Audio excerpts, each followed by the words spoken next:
And if you weren't her accomplice, Brynn, then you're just as blind and stupid as she is a thief. The words sharp as shattered glass slammed into me each syllable, a fresh betrayal. My own sister, Livia, her face a mask of righteous fury, pointing a perfectly manicured finger, first at Ramona, our housekeeper of nearly a decade, and then at me.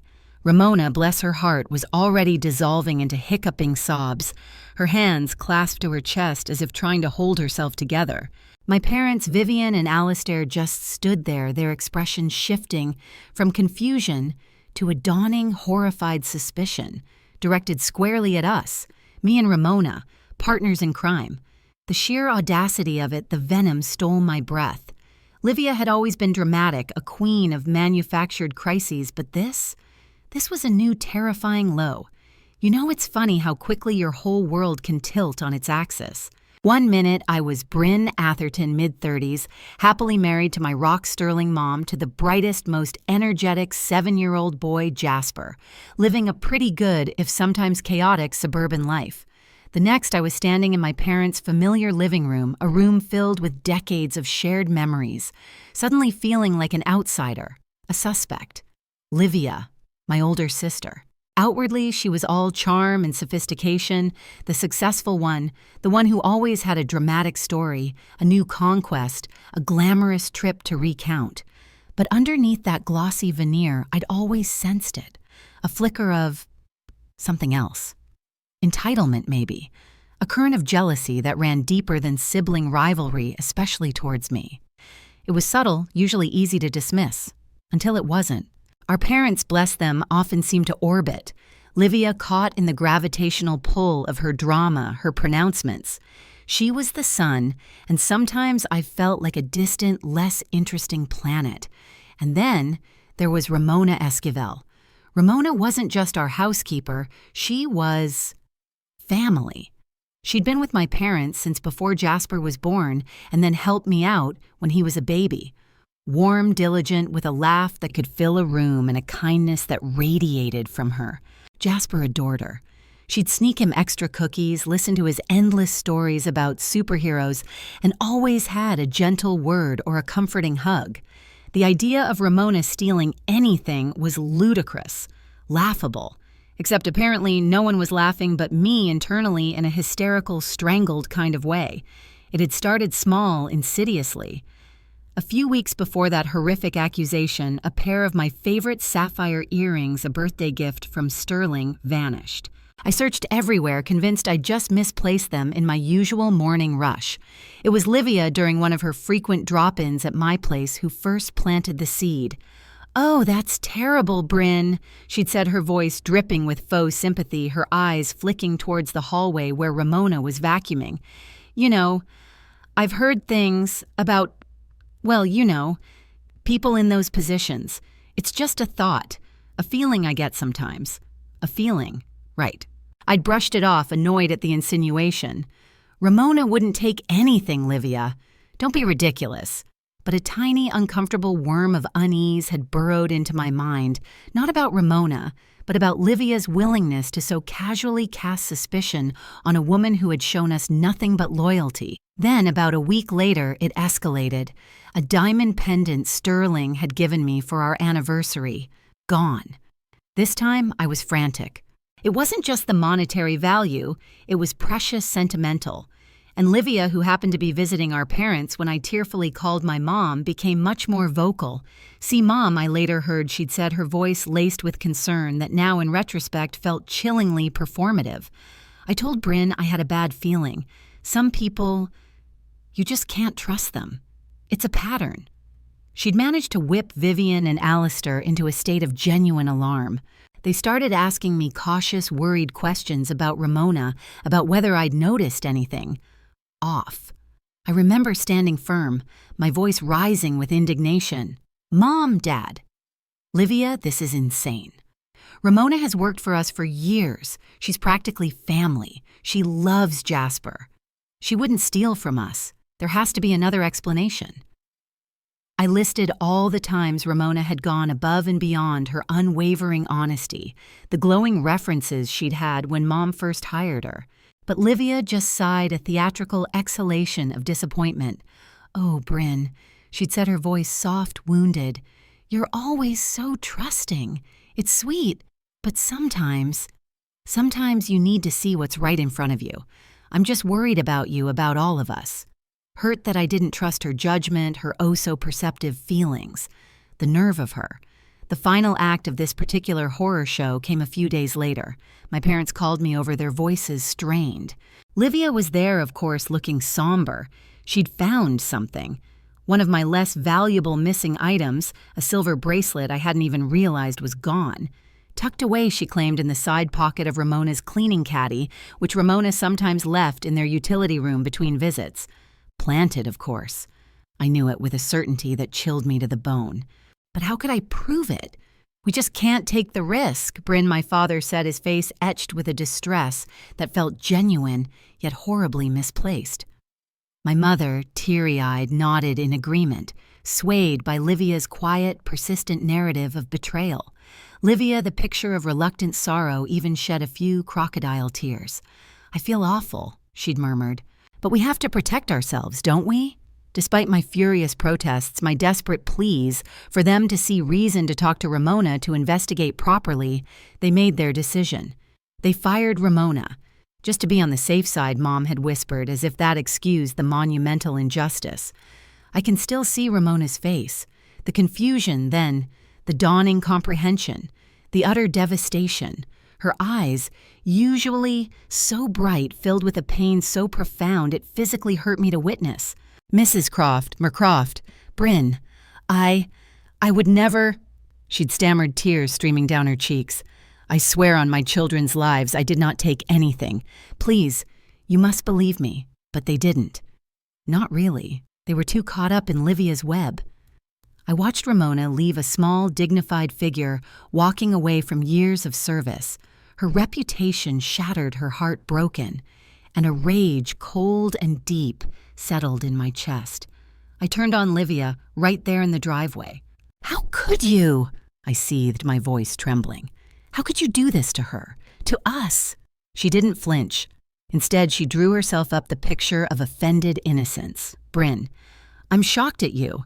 Protecting a thief over your own family, you're being naive. And frankly, a little disloyal. Disloyal." The word hung in the air, a poisonous dart. The chasm between us, already wide, became a gaping canyon. I felt a profound sense of injustice, a sickening powerlessness. It wasn't just about missing jewelry anymore. It was about Livia's calculated cruelty, her terrifying ability to manipulate everyone around her. And I had a horrible sinking feeling that this was far from over. The days that followed were fraught. That's the only word for it. The air in our family home, whenever I had to be there, was thick with unspoken accusations and a heavy, cloying tension. I was ice cold towards Livia, barely acknowledging her presence. My interactions with my parents were strained polite on the surface, but with an undercurrent of disappointment on their part and a simmering resentment on mine. Sterling, bless his heart, was my anchor. He listened. He held me. He believed me. "I know Ramona, Brynn," he'd said, his arm around me as I cried in frustration. "And I know your sister. But tread carefully, okay? This could tear your family apart for good if we're not smart about it." He was right, of course, but caution felt like a betrayal of Ramona, of the truth. Jasper, my sweet boy, kept asking when Ramona was coming back to make her special pancakes. Each question was a fresh stab of guilt and anger. Livia, meanwhile, wasn't content with her victory. She needed to consolidate her position, to further isolate me, to paint me not just as naive, but as something worse. About a week after Ramona's dismissal, she discovered another missing item. This time it was a small antique brooch belonging to our mother, a family heirloom. "It's just gone," Livia announced dramatically during a family Sunday lunch that I'd reluctantly attended. I don't understand how, unless Ramona had a key copied, or she came back somehow. Her eyes, wide and innocent, flicked to me, and then the masterstroke. "It's just—" Brynn was so insistent that Ramona was innocent. It makes you wonder, doesn't it? If she wasn't just covering for her, or maybe... She paused, letting the implication hang heavy in the air. Maybe she even knew about it. Maybe she was involved. Perhaps to get back at me for some imagined slight. I remember the clatter of my fork as it slipped from my numb fingers. Involved and accomplice to spite her, the accusation was so outlandish, so venomous, it momentarily stunned me into silence. My parents, already prepped by Livia's earlier whispers and their own anxieties, looked utterly horrified. I could see it in their eyes. The flicker of doubt, the dawning, awful suspicion that Livia's wild claims might actually hold some water. "Brynn, honey," my mother said, her voice trembling. "Surely not, but Livia has a point. You were so adamant. Why if there wasn't something more to it?" My father just stared at me, his face a mask of bewildered pain. They were actually considering it.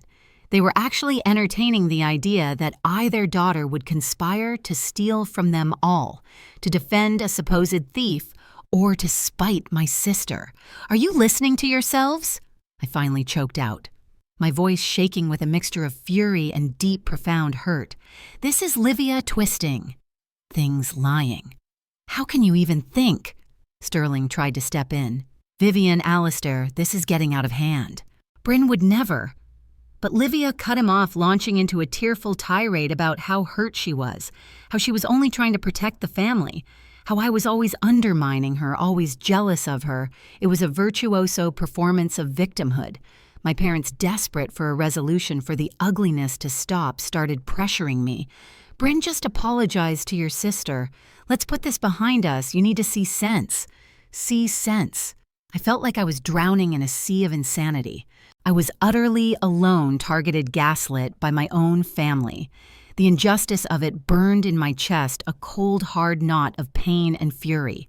My resolve to find the truth, to expose Livia, hardened into something fierce and unyielding. But I had no proof. Nothing but my word against hers, and her word, it seemed, was gospel. I even tried calling a few of Ramona's other long-term employers. Every single one gave her a glowing, heartfelt reference, praising her honesty, her kindness, her reliability. It only deepened my conviction and my despair. Desperate, I did something I'm not proud of. One afternoon, when I knew Livia was out, I let myself into her apartment. I told myself I was looking for evidence for any of the missing items. I searched her drawers, her closet, her jewelry box. My hands were shaking, my heart pounding. I felt like a criminal, and the bitter irony wasn't lost on me. I found nothing, of course. Nothing but expensive clothes, designer bags, and a lingering sense of my own paranoia. And then the click of the front door. Livia. She'd come home early. She found me in her bedroom, my face flushed, my hands still on her dresser. The look she gave me, it was a mixture of triumph and contempt. Looking for something, Brynn, she'd sneered. Or just losing your mind. She didn't even have to try hard to make me look unhinged to our parents after that.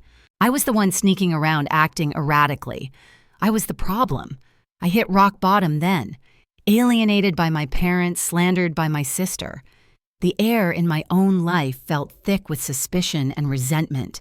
I was trapped, the victim of an insidious, invisible campaign, and there seemed to be no way out. The frustration was a living thing inside me, clawing at my insides. Every glance from my parents felt like an accusation, every saccharine word from Livia a fresh twist of the knife. How could this be happening? Weeks crawled by, each day a suffocating blanket of tension. Family gatherings were unbearable, polite charades played out over a minefield of unspoken resentments. Sterling was my rock, constantly reassuring me, but even he was starting to look worn down by the relentless family drama. Jasper, perceptive as ever, sensed the shift. He was quieter, his usual ebullience dampened by the oppressive atmosphere he couldn't understand, but definitely felt. Then came Jasper's 8th birthday. Amidst the forced smiles and strained pleasantries of his small family party, he unwrapped a gift from Sterling and me, a new kid's smartwatch. His eyes lit up. It was bright blue, his favorite color, and had all sorts of cool features, but the one he became instantly fascinated with was the voice recorder. He spent the rest of the day narrating his every move into it, interviewing the dog, recording secret messages. It was a small bright spot in an otherwise bleak landscape. A few days later, on a Wednesday afternoon, Livia called. She was popping by my parents' place, ostensibly to drop off some paperwork for Dad, and asked if I could meet her there to discuss, well, she didn't say what, but her tone implied some sort of peace offering. I was wary, but a tiny, desperate part of me hoped. I was at home trying to catch up on work emails, the deadline looming. Jasper was with me, playing quietly in the living room with his Legos, his new smartwatch, lying discarded on the coffee table near where Livia would inevitably sit. Livia arrived all breezy charm and feigned concern for how stressed I looked.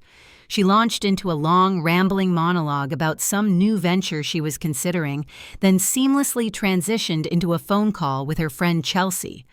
I busied myself in the kitchen making tea, trying to tune out her grating voice.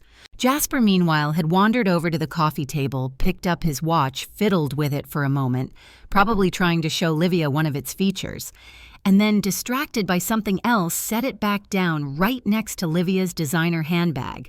He'd accidentally, in his innocent fumbling, activated the recording feature. Unaware, Livia continued her conversation, her voice dropping to a conspiratorial, boastful tone. I could hear snippets from the kitchen and my stomach churned. She was, as usual, the star of her own drama. But then certain phrases snagged my attention, pulling me closer to the doorway, my heart starting to thud. "Oh, Chelsea, you wouldn't believe the drama here," Livia was saying, a smug little laugh punctuating her words. But I handled it. Ramona, the housekeeper, totally out of the picture. Mom and Dad were so easy to convince, honestly. They believe anything I tell them. And Brynn, well, let's just say she learned a lesson about questioning me. She's been practically catatonic, poor thing. Another little laugh. My blood ran cold. And you should see this bracelet, Chelsea, the sapphire one Brynn was wailing about. It looks so much better on me anyway. And Mom's antique brooch. Honestly, it was just gathering dust. I'm giving it a new lease on life. My breath caught in my throat. I stood frozen, listening to her gloat, to her casually confessing to every lie, every theft, every cruel manipulation. She even mentioned how she'd found that silver bracelet in Ramona's caddy. Such a cliched move, I know, but so effective with the older generation, she giggled. Later that evening, long after Livia had sashayed out, leaving behind a lingering trail of expensive perfume and deceit, Jasper came to me frustrated. "Mommy, my watch battery is dead already. It's always dying." Trying to distract myself from the simmering rage Livia's visit had reignited, I took the watch. "Let's see, sweetie. Maybe you have too many files on it. Let's clear some space." I scrolled through the menu looking for saved games or old recordings, and there it was, a single audio file time-stamped from that afternoon. It was unusually long, over 30 minutes. Curious, a knot of dread tightening in my stomach, I pressed play. Livia's voice filled the quiet room. I listened. First with a sickening lurch of confusion, then with dawning, horrifying clarity, and finally with a wave of absolute ice-cold vindication that made my hands tremble. It was all there. Every lie, every stolen item casually mentioned every bit of her smug, cruel satisfaction at the chaos she'd caused, the pain she'd inflicted. Her contempt for our parents' gullibility, her disdain for my distress, her callous dismissal of Ramona's ruined life. I replayed key parts, my heart hammering against my ribs, a chilling fury washing over me. Sterling walked in, then saw my face. Pale, shaking eyes blazing, and his smile faded. "Brynn, what's wrong?" "You look like you've seen a ghost." Without a word, I beckoned him over, rewound the recording, and pressed play again. He listened, his expression shifting from concern to disbelief, then to a deep, echoing anger that mirrored my own. When it finished, he just stared at the small, innocuous smartwatch in my hand, then looked at me, his eyes dark with fury. That witch, he breathed. The helplessness, the frustration, the despair that had been my constant companions for weeks, they just vanished, evaporated, replaced by a steely, resolute determination. This was it. This was the proof.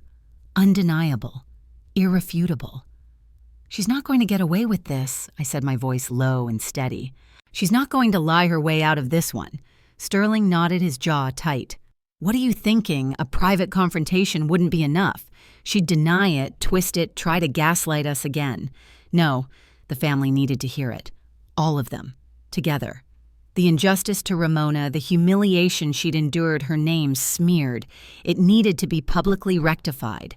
My parents needed to understand the depth of Livia's deception, the extent to which they'd been manipulated, and the terrible wrong they'd done to an innocent woman and to me. That night, I carefully backed up the audio file. To my laptop, to Sterling's laptop, to a USB drive, to the cloud. I wasn't just a victim anymore. I was armed with the truth. And I began to strategize, a cold, clear purpose settling over me. When and how to deploy this weapon for maximum impact. The tension was still there, but it had transformed. It was no longer the tension of fear, but the taut, humming anticipation of a reckoning. The bomb was ticking. The perfect opportunity presented itself a few weeks later, my parents' 40th wedding anniversary dinner. A big to-do, the whole extended family invited, catered at their house. Livia, of course, was front and center in the planning, playing the devoted daughter. I made sure Sterling, Jasper, and I would be there. I was outwardly calm, even serene, in the days leading up to it. So much so that Livia, during a brief, strained phone call, commented on it. "Glad to see you're finally coming around, Brynn," she'd said, a hint of smugness in her tone. "It's so much better when we're all getting along, isn't it?" I just hummed noncommittally. Little did she know, Ramona, bless her, was not initially part of my plan for the evening itself. I had reached out to her, of course, apologized profusely for my family's actions, and told her I was working on something to clear her name. She was hesitant, still deeply wounded, but she trusted me. I asked if she would be willing to come to my parents' house on the night of the party, but to wait for my call to stay out of sight until the right moment. She'd agreed, her voice quiet but firm. The evening arrived. The house was filled with flowers, soft music, and the murmur of polite conversation. Livia was radiant, flitting between guests, soaking up the admiration, the perfect hostess alongside our mother. My parents looked happy, genuinely touched by the celebration. I watched them, a pang of sorrow for the pain that was about to unfold, mixed with the unshakable resolve to see this through. The moment came after the main course during the toasts. Livia naturally gave a long, effusive speech full of platitudes about family love, honesty, and the unbreakable bonds that held the Crofts together. She even shed a perfectly timed tear as she spoke of her unwavering devotion to our parents. It was nauseatingly hypocritical. As she finished basking in the applause, accepting hugs from our teary-eyed mother and proud father, I stood up. A hush fell over the room. All eyes turned to me. "That was a beautiful speech, Livia," I said, my voice clear and steady, carrying easily across the room. "And on the subject of family, honesty, and unbreakable bonds, I have something I believe everyone here needs to hear. It concerns the unfortunate situation with Ramona and the missing items."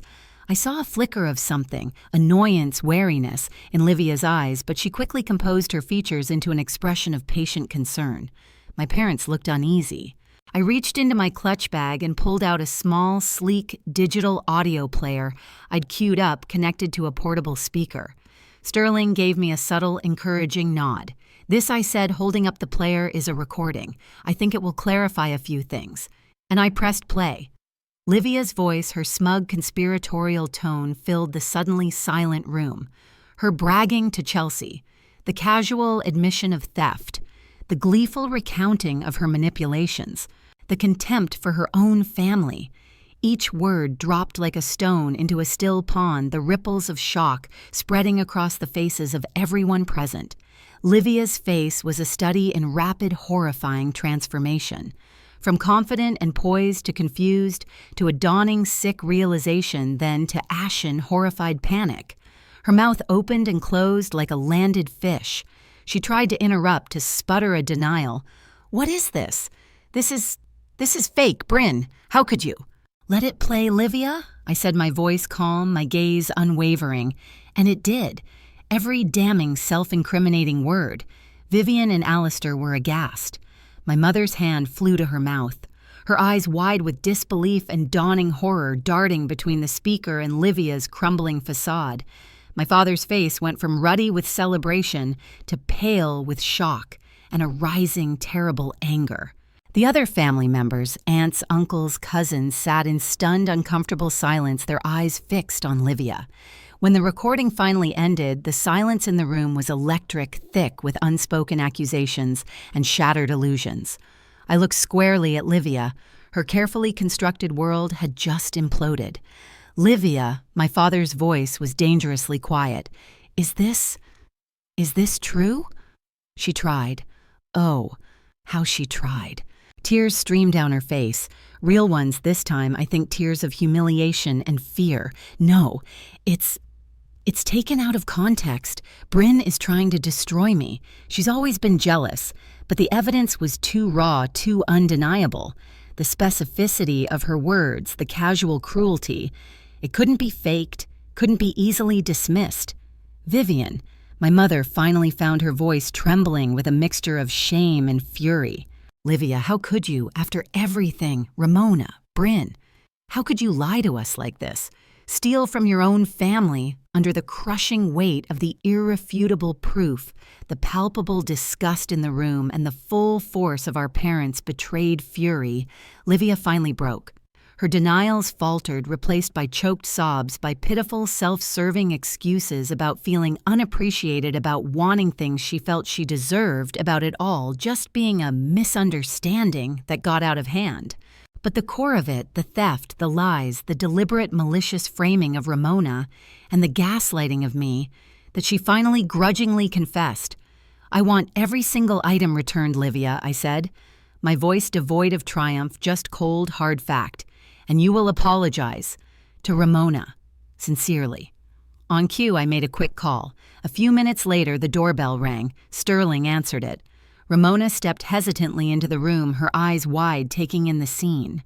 The tension was still thick, but the dynamic had shifted entirely. My parents, their faces etched with profound shame and regret, rushed to her. There were tearful apologies, genuine and heartfelt this time. Livia, forced to confront the woman she had so casually destroyed, mumbled a barely coherent apology, her eyes downcast, stripped of all her former arrogance. It wasn't enough, not really, but it was a start.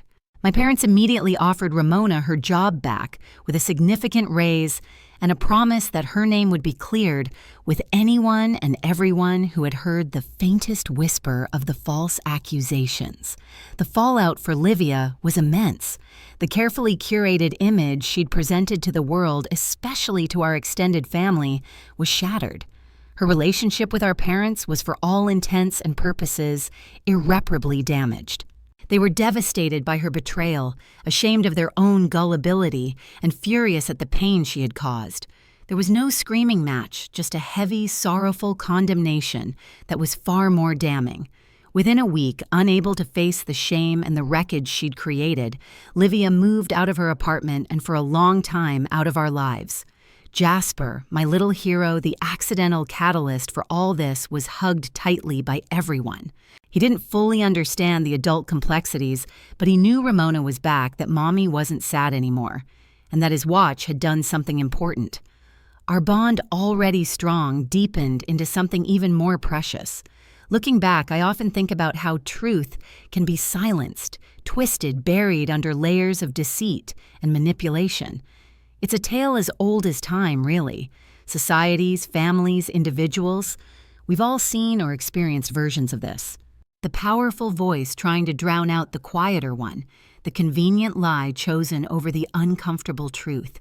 It makes you wonder how many Ramonas there are out there, their integrity questioned, their lives disrupted by someone else's malice.